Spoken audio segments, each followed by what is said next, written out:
Okay, welcome. Today we're going to do a bit of a deep dive into a really chilling urban legend. Yeah, this one's from Mumbai. Comes from Dadar Station, which is, just an incredibly busy place. Right. And we're pulling this from a pretty interesting Reddit article and also a YouTube video transcript. And the whole point, really, is to try and unpack this story. It's one of those tales that really blurs the lines, you know? Between what's real and what just feels real, yeah. Yeah. How a place so ordinary, so absolutely packed with people can become the setting for something.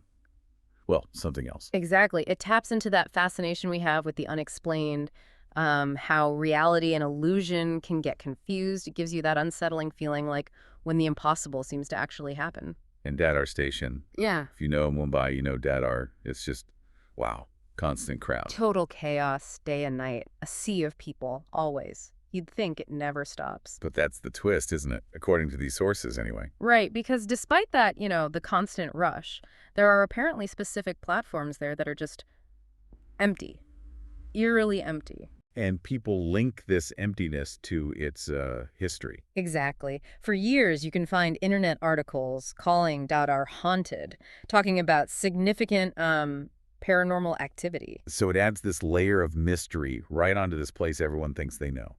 That's the backdrop for our story. Mm-hmm. A story centered around a guy named Raghav. Okay, so Raghav, he's an RPF officer, Railway Protection Force from Nagpur. And the sources paint him as like a really honest officer. Yeah, decent guy. Used to working nights, apparently. That was his usual thing. But here's the interesting part. He's a believer, like genuinely believes in ghosts, spirits, the supernatural. Always kind of watchful. Right. So in 1995, he gets his first transfer, a bit of a promotion, and he ends up at Dadar Station in Mumbai. Big move. But then he does something strange considering his usual routine. He asks for the day shift, which is totally opposite to what he normally did. And why? Because he knew Dadar's reputation. He'd heard the stories. Yeah, he'd heard it was one of the most mysterious railway stations, knew about the ghost stories, the paranormal things. So he specifically wanted to avoid being there at night. Which is funny, right? A believer trying not to encounter anything. It makes a certain kind of sense, though. Fascination mixed with real fear. Anyway, his bosses, they apparently just sort of dismissed his fears. Like, it's just stories. Pretty much. But they gave him the day shift anyway. And get this, they gave him railway quarters right next to the station. Oh, wow. So he couldn't really escape it, even off duty. He had a constant view. Exactly. Constant reminder. So Raghav starts his day shifts. For the first 3 months or so, he's working during the day. Sometimes he wanders out at night just to see. Curiosity, maybe? Testing the waters? Could be. But he sees nothing. Absolutely nothing out of the ordinary. So he starts thinking. It's all just rumors, fake stories. Yeah. Just stuff people made up that somehow reached him back in Nagpur. He's getting skeptical. Which is understandable until one night things change. Right. So he can't sleep. Maybe the shift change is messing with him, you know. Could be. So it's 3 a.m. and he decides, okay, I'll just go take a walk. Check on the station, see how things are. And he heads out. The station isn't like super crowded at 3 a.m., but there are people sleeping on platforms, waiting for early trains, the usual stragglers. And he finds himself on platform number 5. Now, this platform apparently didn't get many trains, some kind of error or maybe traffic issue mentioned in the source. The point is, it was pretty empty, which fits that whole haunted platform idea we talked about. Exactly. And that's when he sees her. He looks over at this nearby building. And there's a young girl, looks maybe 18, 19. Yeah. Described as beautiful, like from a good family. But she's standing on the edge, on the boundary wall of the building's terrace. Ready to jump. Clearly. Raghav sees it immediately. Suicidal intent. And he just reacts. Runs straight into the building, up the stairs, onto the terrace, finds her there, crying. He confronts her, tries to talk her down, but she's desperate, tells him to leave her alone, says no one is left for her. Heartbreaking stuff. But Raghav, he pulls the RPF officer card. Right. Identifies himself, tells her, basically, don't do it or I'll have to arrest you. Threatens her with jail for attempting suicide. And her reaction is odd. Very odd. She just stared at him, like she was surprised he was even there, as if he just popped into existence. That's the first little flag, maybe? Yeah. Something not quite right. Definitely. So he insists on taking her home, wants to meet her parents. And she says, I live alone.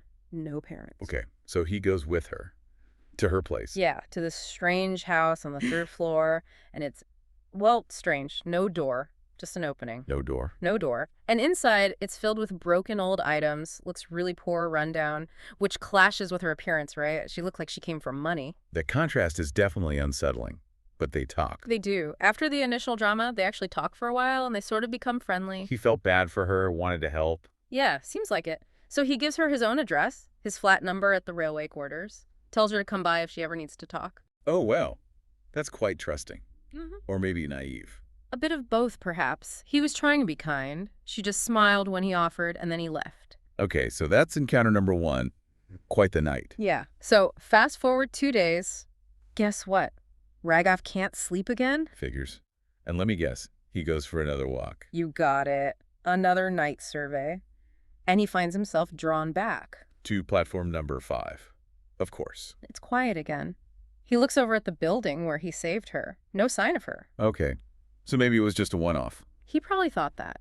He turns to leave, and then, bam, she's right there. Just appears. Right in front of him, just strolling along the platform. Didn't see her approach. She was just there. Whoa. Okay, that's definitely creepy. And he talks to her. He does. He makes a comment, maybe trying to be lighthearted after the suicide attempt, asks her something like, Planning to die by train today.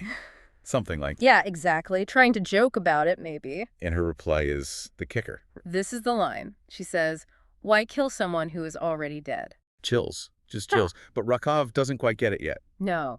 He thinks she's making, a dark joke, referring to how she felt dead before, emotionally when she was suicidal. He just brushes it off. Wow. Hindsight is 20/20, I guess. Totally. So they end up sitting on a bench, talking for a long time, laughing, joking around. He starts to actually like her, doesn't he? Yeah, the sources say he's developing feelings, finds her understanding, respectful, but also kind of childlike. And remember, Raghav's young himself, early 20s. Right. Described as intelligent, likes bubbly girls. Yeah. So he's maybe seeing a potential connection here. Exactly. He's drawn in, building this whole scenario in his head, probably. Okay, so they're having this nice chat on a bench Right. on the spooky platform. Then what?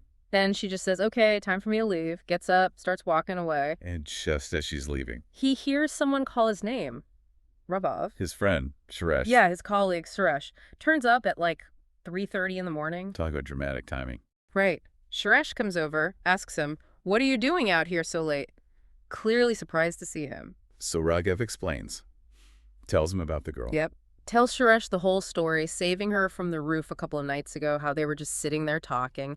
He probably even mentions the weird, already dead comment. Still trying to process it himself, maybe? Mhm. Looking for some kind of validation from Suresh? Could be. But Suresh's reaction.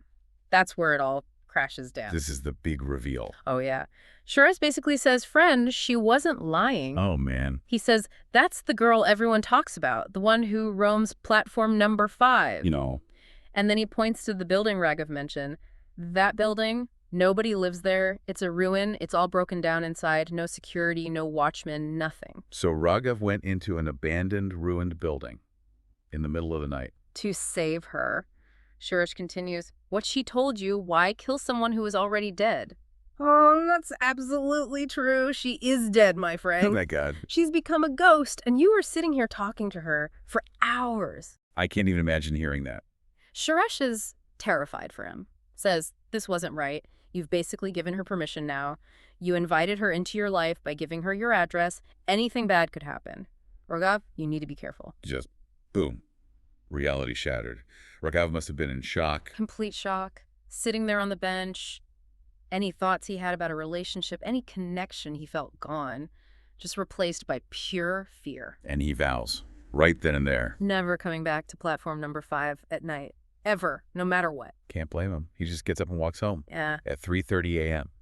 Just walks home. Terrified. So what happens next? Does he just try to forget it? Well, the very next day was his day off, a Sunday, and he spent the entire day talking to people about it, telling everyone what happened. Trying to make sense of it? Or maybe warning others? Probably both. And he finds out that, yeah, back in 1995, these rumors about Dadar Station were really common, widespread, even starting to appear in early internet articles. So Suresh wasn't just making it up. It was a known legend locally. Seems so. But the story isn't quite over. Oh, no. There's more. The final encounter. That same night, Sunday night, Raghav's asleep in his quarters. The one's right next to the station. Exactly. He hears laughter, distinctly hears that girl's laughter. He wakes up.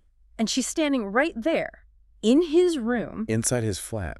Oh, come on. right in front of him, and she asks him, What? "Won't you come for a walk with me today? Won't you save my life again? Come quickly, it's time for me to die again." That is utterly terrifying. Sharesh's warning. You gave her permission. It seems like it came true, that invitation giving her his address. Maybe it created some kind of link. So jumping ahead to now 2025, what's the situation? Well, the sources say that building, it's gone now, no longer exists. Dadar itself has changed hugely since 1995. Lots of development. More lights, more people, more activity probably, even on those platforms. Exactly. And the source offers this thought. Maybe her spirit no longer wanders there, precisely because of all the development and light. You know, the old idea that ghosts only wander in darkness. Interesting. Like, progress literally paves over the supernatural. Or at least pushes it back, maybe. It's a fascinating angle on how urban legends evolve or fade with the landscape. And what about Rakav? How did this whole ordeal affect him long term? Did it break him? Surprisingly, no. According to the sources, despite how terrifying it all was, he didn't become, like, permanently fearful. Really? After seeing her in his room? Apparently, it gave him courage. Like, facing that ultimate fear somehow made him stronger, better able to handle things. Wow. The source even mentions that a weak-hearted person might have just had a heart attack that night. Yeah, but Ragav survived, came through it. So this whole Dadar horror story, is it widely known now? The source suggests not really. It's more something known by local people who lived around 1995. It hasn't become a huge famous legend, maybe because it's so localized and tied to a specific time and place that's changed. So, true incident, fake story, just a rumor, we don't really know. Exactly. The sources leave that open. It's up to you, the listener, to decide what you make of it. What a story, though, taking us right into the heart of a bustling station and finding this pocket of the unexplained.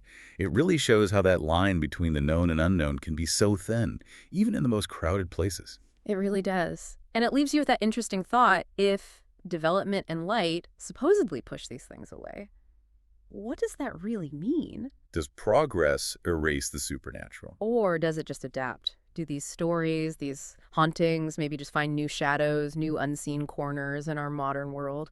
It definitely raises a question. A really good question. Yeah. Makes you look at familiar places differently, doesn't it? Mm-hmm. Wondering what other everyday spots might have their own hidden, chilling histories just waiting to be uncovered. Absolutely. Food for thought. Definitely. Well, thanks for joining us on this deep dive. Until next time, stay curious, keep looking into those shadows.